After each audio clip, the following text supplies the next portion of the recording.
The woods can be a scary place, especially when you're there alone at night. Often no cell service and no one to help you when something goes wrong. These are the accounts of several people who have had frightening experiences in the woods. So sit back, relax, and let's get straight into the stories. Good night, Tales. I have been a ranger in the USFS for almost 15 years, but this takes place about 3 years after I joined. We were getting calls about a lone wolf with a collar on, hanging around campsites. Weird, since wolves aren't known to be in the area, but when you work in the field long enough, you start to realize anything is possible. No calls had mentioned violent behavior from the animal, thank God. I departed from the station around noon to check out the places that it had been sighted. I wandered for about 3 hours, no further calls during that time, until I took a break for water.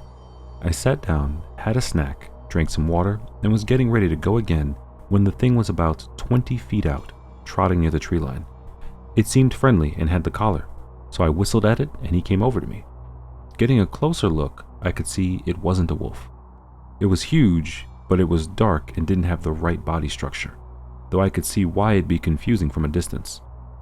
I radioed in and reported that I had the dog with me, but as soon as I'd said I'd bring it in, the dog took off, like he was playing, to see how far he could get me to chase him. Typical dog behavior. I went after it, and I swear it was a game of chase for at least 5 minutes as we steadily ran through the forest. Please don't go running through the woods unless you know the area like the back of your hand. The dog finally slowed down near a rock bed, creek area, and started pacing around a spot. I drew closer and didn't see anything off at first. Then I noticed it. The overgrowth had almost disguised what appeared to be bones. I called it in immediately, and another team was sent to recover the remains. When I went to retrieve the dog, he was just gone. But honestly, it wasn't a priority at that point. He was friendly enough, and I figured we'd catch up with him later. The bones were identified as a teenage male. He had been reported missing in the area long before I became a ranger, and there had been pretty much no hope of finding him. I spoke to his mom on the phone. She called to thank me personally, and she asked how I'd found her son. I mentioned the black dog, then thought I'd said something wrong since there was a pause on her side of the line. After I gave a couple details about the dog, she quietly explained that her son, who struggled with making connections, had sunken into a deep depression after the death of his best friend, the very dog that had led me to him. I think I spent the rest of the day stunned. I continue to be in disbelief, in a way, but I know what happened. I have a friend who is a trail ranger, basically a ranger who can't get you in trouble. He told me about this time he was gathering illegally placed wildlife cameras and knocking down hunting stands and blinds with another actual ranger. The other ranger wasn't feeling well, so he said he was going to head back as it's a 1-hour ATV ride. My friend finished up the last one when he heard voices. Keep in mind, he's far off the beaten path. He called out and no one replied. As it was getting dark, he started to head back and found that his ATV wouldn't start. He then noticed that the battery was not connected anywhere. He reconnected it and started to drive, but it wasn't going fast at all. Less than a half mile later, the whole thing died. He radioed back basically saying, "Hey guys, I need someone to come pick me up." They told him they would, but it would be an hour. He asked if the other guy got back and they said no. He settled down and started a small fire, but before long he heard voices again. It's dark. He's not happy. The voices sound like an argument now. Someone was angry and yelling at someone else, who sounded more scared. He called out and asked if anyone needed help. The voices didn't seem to care.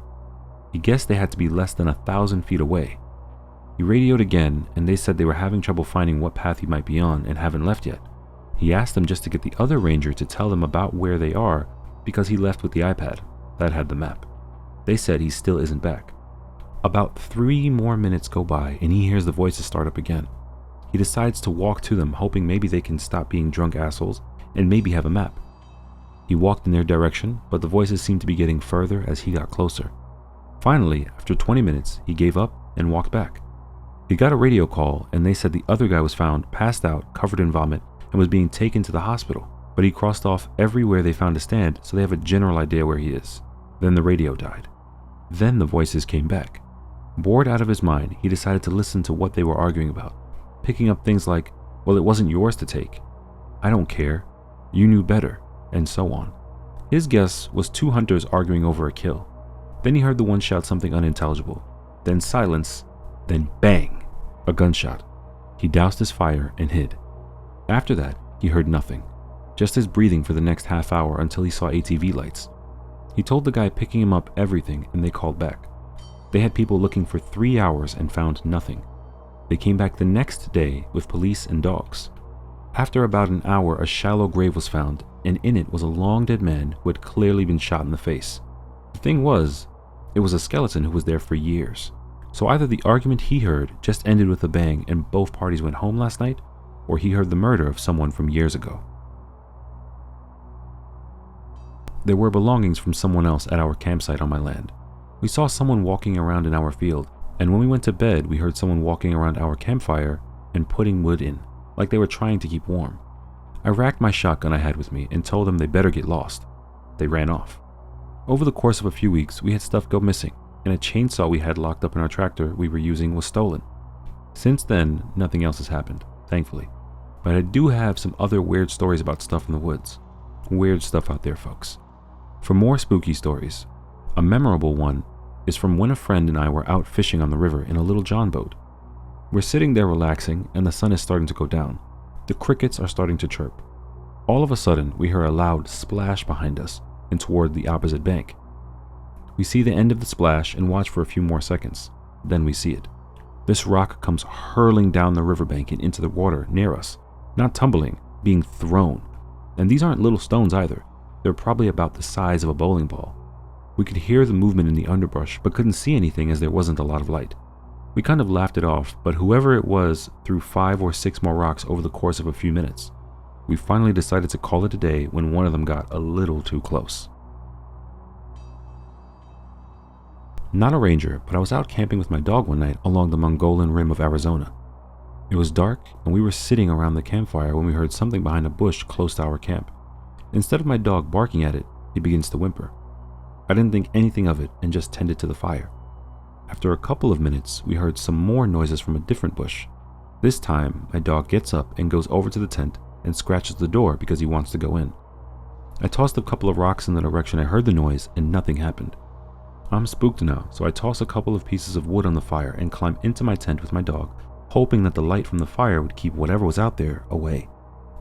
We eventually fell asleep and luckily had no other disturbances during the night. The next morning, I went out behind the bushes where we had heard the noises and found mountain lion tracks that were circling around our camp. I'm sure glad I didn't go looking at night when I heard the noises. Not a ranger, but I used to be in a group that's somewhat like the Scouts, so we spent a lot of time in the woods, and some weird shit happened often, but most of the time it was easy to explain. One thing happened though that to this day scares me. I was a leader for the age group 8 to 10 years old, and we were out on a camping trip. It was the first year we stayed on that terrain, and it was huge. Normally, we tend to explore the majority of the terrain before the kids arrive, so we were aware of any possible dangerous spots to avoid. This time, it was impossible. Every camp, we have what we call a night game. It's usually a scary game in which the kids have to complete several tasks, while the leaders scare them. Obviously, we had one too during that camp. We masked up as monsters and hid out in the woods close to the checkpoints they had to pass. While running in between checkpoints, I found an open stretch of forest with little to no foliage, so it was ideal for chasing after them. There was no real room to hide besides behind trees, so I couldn't use my flashlight, or they'd be able to see me from miles away. It was dark, like the unsettling kind of dark that plays tricks on your eyes, and you start imagining things that aren't real. During my stay there, I saw a shadow that was around my size running past me a few times. I couldn't see it very well, so I just assumed I was imagining things, because nothing was there when I turned my flashlight on. The game was nearing its end, and I saw the shadow again. This time, I could see it vaguely standing near a tree not too far away from me. I thought it was one of the other leaders hiding to scare kids and decided to go over there as it was about time to go back. I aimed my flashlight towards the tree, and while getting closer, I noticed that there was indeed someone standing there dressed in what looked like a torn burlap sack and had their head covered with a few white plastic bags that looked like they were tied together. I started to feel pure dread. Something felt really off. I asked if everything was okay, but they didn't respond. The only thing I heard was this weird sound like someone knocking on wood. Nevertheless, I went a bit closer until I was about 10 meters away from this person. The knocking sound turned out to be that person smacking his head repeatedly into the tree. and I noticed he looked like a male. He was barefoot, and his arms and legs were covered with crusted mud. His hands were in a weird, cramped position. I was convinced this was just one of the other leaders pulling a prank, so I told them to knock it off. He slowly turned his head and started walking towards me. Something inside me just told me to run. It didn't matter if it was a stupid prank, and I ran away scared for nothing. If it wasn't a prank, it felt like I was in serious danger, so I ran as fast as I could. I heard him running after me, but I didn't want to turn around to look, as I'd probably run into a tree. I arrived back at the campsite, and every single person that could be dressed like that was already there. They couldn't have gotten there before me, and if they did, they sure didn't have the time to change into their regular clothes. Still, I told them, and then they gave me a good scare with that. They just looked weird at me, thinking I was trying to scare them, and we left it at that. Next day, I wanted to go check it out. Who knows, maybe some weirdo ate the wrong mushroom, and might be out there suffering from hypothermia. I took someone else with me just in case, and there was nothing but endless trees. We arrived at the tree where I saw the person banging his head, and there was a dead-skinned, decomposing rabbit nailed to the tree. We called the cops, they looked around quickly and brushed it off as just a prank from another scouting group, or some kids from the nearby town, and left it at that. We didn't notice anything weird after that, so it probably was a dumb prank. But seriously, some people have a weird sense of humor. My cousin is with the Forest Service in the Montana-Wyoming area, and I decided to go up there with her to literally test the waters. She does hydrology and has to ride out to the middle of nowhere to test streams and snow runoff to ensure no contaminants. So I thought that sounded fun and wanted to do a bit of a tour with her. We were going to have to camp up there for 2 nights, so we packed up all our gear in saddlebags or saddle bundles and started out. The first day and night was amazing. Beautiful scenery and amazing air quality. It really is so peaceful out there. I love that area and wish I got to go up there more often. Anyway, we started out on the second day and my cousin said, "You want to see something weird?" Of course I said yes, so she led me on a bit of a side journey into this tiny little ravine. We ended up traveling about 2 hours away from our actual path we had laid out. At the very end of this fold in the land, she dismounts and tells me to get off my horse too. We tie them up in this gorgeous little clearing and she tells me to follow this tiny wildlife path and bring our little rechargeable radio. It is one of those you can plug in or wind up, and it also acts as a lantern if you really need it to, but that kills the batteries quickly. I do, and out in the middle of nowhere, there is a huge coil of wire sticking out of the ground. The wire itself was not weirdly large, like some buried transmission wire, but small like 10 or 12 gauge wiring for a house. It trailed off into the brush and trees, so naturally I decided to follow the thing out of curiosity. My cousin trails behind me as I do, and this wire, after coming straight up from the ground, is strung across limbs of trees, then back to the ground. Then it snakes around rocks and finally dead ends into an outlet. That outlet is mounted on the side of a desk. It looks like a school teacher's desk from when I was growing up, with a metal base and a pseudo-wood plastic top thing. No chair, no building, no nothing, just this outlet and this desk. I am staring confused as all hell at this desk in the middle of a forest when my cousin takes the radio, pulls out the cord and plugs it into the outlet. It then lit up and started blaring static. The wire was being fed from somewhere. Now, the place where we were had no road access, no buildings for many miles, and no other people around. And yet, there was a live outlet. Weird. No spooky jump scares or bodies, just one lone-powered desk in the middle of the woods. I wish I had taken a picture of it. I was the lone recreation ranger in a small district in southern Idaho. The nearest town from the guard station was about 1.5 hours away by car.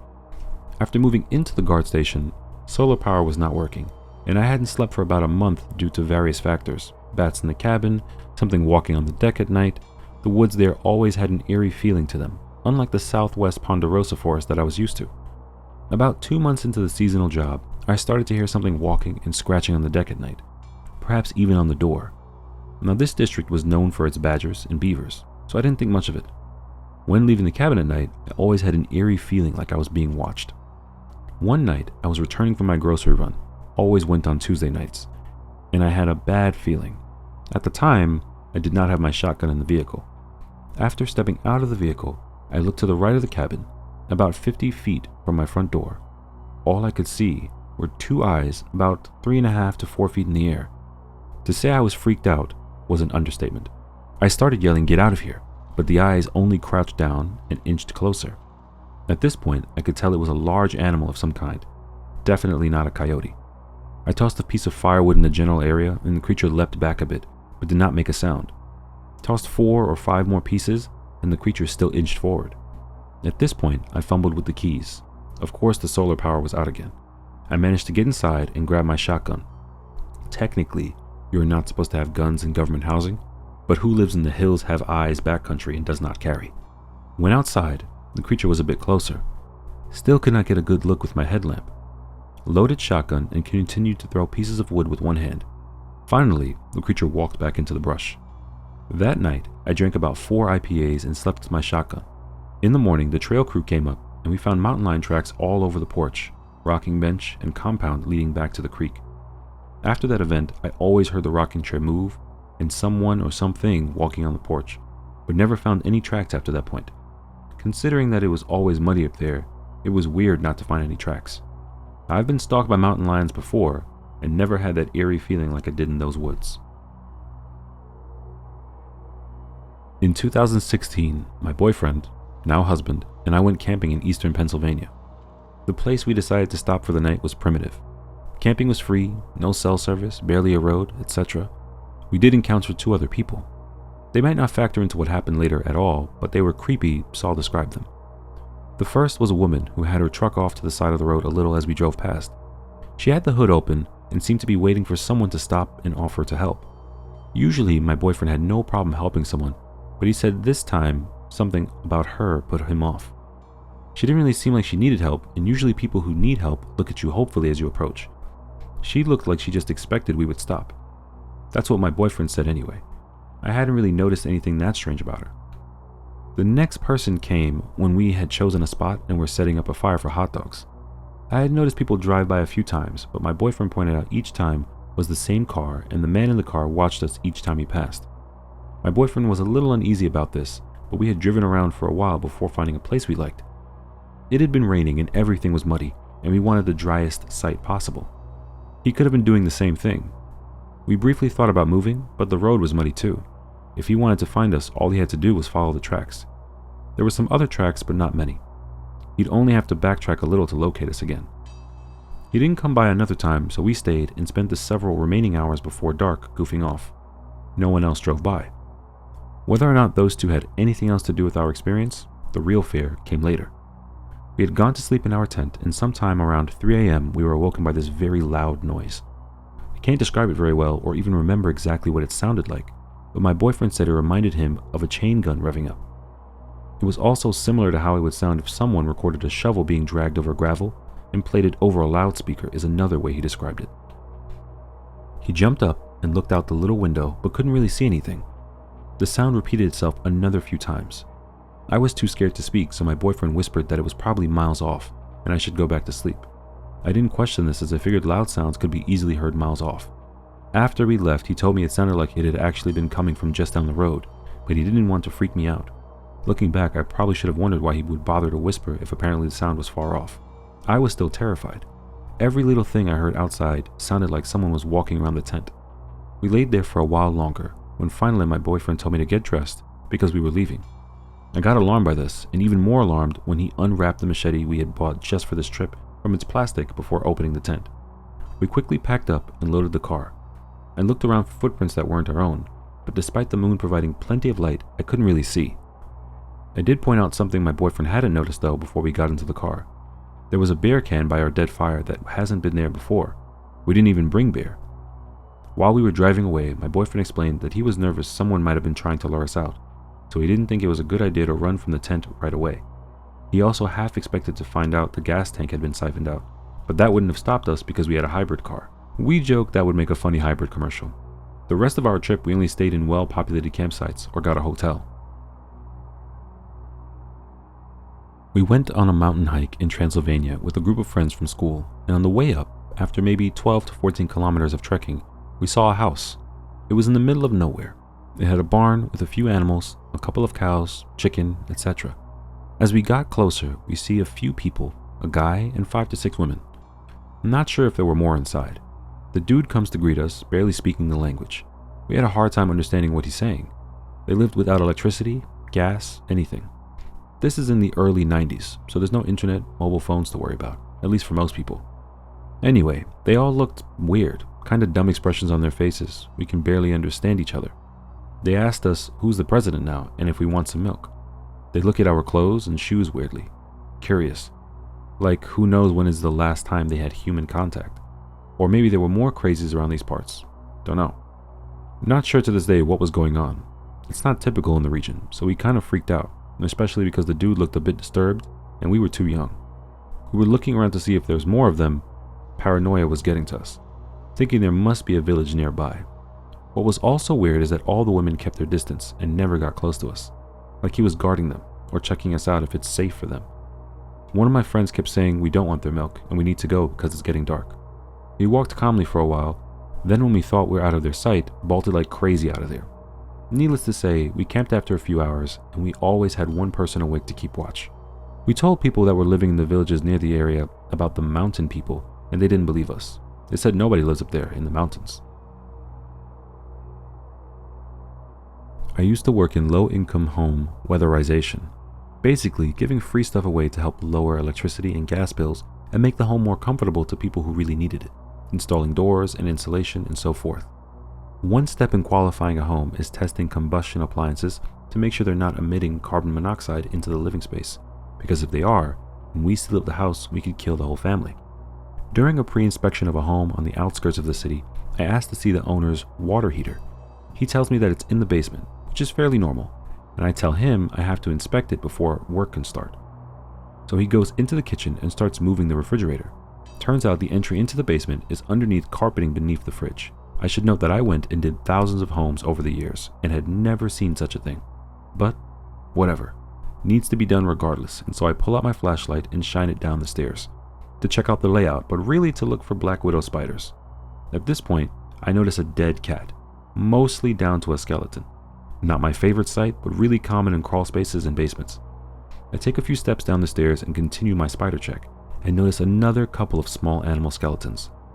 At this point, I start to worry about gas or poisons or something equally dangerous and start looking closer. There are animal skeletons everywhere, at least 10 on a cursory look. Some of them are so degraded I can't determine what they used to be. I also happen to notice that this guy is waiting at the entrance a little too quietly, with his hand on the door. Something clicks in my brain and I get this immense sense of danger. I'm about 4 steps from the door being cleared to close. I have no partner on the job with me, there's death all around me, and I realize just how hidden the entrance to the basement really was. I noped out, told the guy I needed extra tools and would be back, and marked the job as non-feasible for health and safety as I was driving away. I have no idea if I was actually in any danger. It could have been completely innocent, but I still remember the adrenaline rush and sense of doom, and sometimes you just don't take chances. My friend and I were chilling in the woods one day back in high school and saw a dog walking by, later followed by this kid. He looked troubled, so we asked if he needed help. He obliged, telling us he was dog sitting for his friend, and the dog got loose. So we spent a good hour following this dog and kid around, going deeper and deeper into the woods. Eventually, I finally got the dog to come to me, but it wasn't wearing a collar, so I wasn't able to get a hold. My friend and I look away for just a few seconds to discuss strategy, and when we turn back around, the boy and the dog are both gone. It was like they completely vanished. Keep in mind, it was autumn, so any footsteps could be heard from quite afar, but it was just silent, not a single trace of them anywhere. I still don't know what really happened. Maybe they ran away real quick? Who knows? It was definitely enough to creep us out. In order to get back home from a popular kebab restaurant, I need to walk a short path through the woods. Along the way, there is an extremely old, abandoned, partially collapsed chapel, and occasionally I'll stand there for a few seconds admiring it. It is quite beautiful in its own way. One day, during winter season, I decided to rest there for a minute, so I placed my kebab on the bench right next to the chapel and just stood there taking in the scenery. It was already rather dark, and the woods were almost completely silent, but right as I was about to continue my walk, I heard footsteps rapidly getting louder. It was a child running towards me, and as soon as it realized I was there, it started to repeatedly scream, "Run, he is coming," or variations of that same sentiment. I was a bit perplexed by the situation, so I watched the child run past me without moving an inch myself. It didn't take another second for a much more weighty pair of footsteps to appear. I could make out a silhouette in the distance, which seemed to be their origin, and at that exact point in time, I got really scared. As opposed to running, I decided to hide in the chapel next to the altar, and after tripping over an old broken chapel bench, I reached my hiding place. The footsteps got louder and louder, but right as they approached the vicinity of the chapel, they suddenly went silent. About 15 seconds of complete quietness had passed just for the words, "Oi, you fucking idiot, left your kebab on the bench," to break the silence. Turns out it was a resident of the very same street I inhabit. His nephew was visiting and he wanted to race him to the kebab stand. I don't know whether this was the right place to post this. Ultimately, this is more stupid than creepy though. My story is the exact reverse of the others here. When I was in the Scouts, or rather the local equivalent, legally adult Scouts had to do the 3 feather challenge. 1 day without food, 1 day without speaking, and 1 day and night alone in the woods with only a knife and a tarp, unseen by any human. After which one has to sneak back to the scout camp unnoticed by the sentries and report to the campmaster. It was my 3rd day, so I took off, walked for miles through the woods and found the most remote spot in the wildest, most overgrown part of the woods. Spent a spooky but uneventful night until almost before dawn when I decided to go for a morning swim in the lake right before taking off to go back. I stripped nude and went towards the lake, but noticed a group of guys fishing, so decided to go back. Suddenly, the ground underneath my feet caved in, and I found myself submerged up to my armpits in the absolute vilest mass I have ever smelled. It was a pit where poachers dumped the guts and leftovers of illegally hunted deer, and it fermented for weeks. Imagine the scene. A group of anglers hear some ungodly screaming from the direction of the woods, and run there to see if someone needs help. What they see is a teenager-shaped ghoul covered completely in blood and rotten offal, who is crawling out of a bloody hole in the ground, while shrieking and weeping, then runs at them to get to the lake and wash off.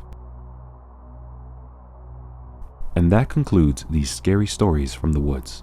Let me know in the comments if you would like to hear more of these types of stories, and be sure to subscribe to stay updated on the latest scary stories.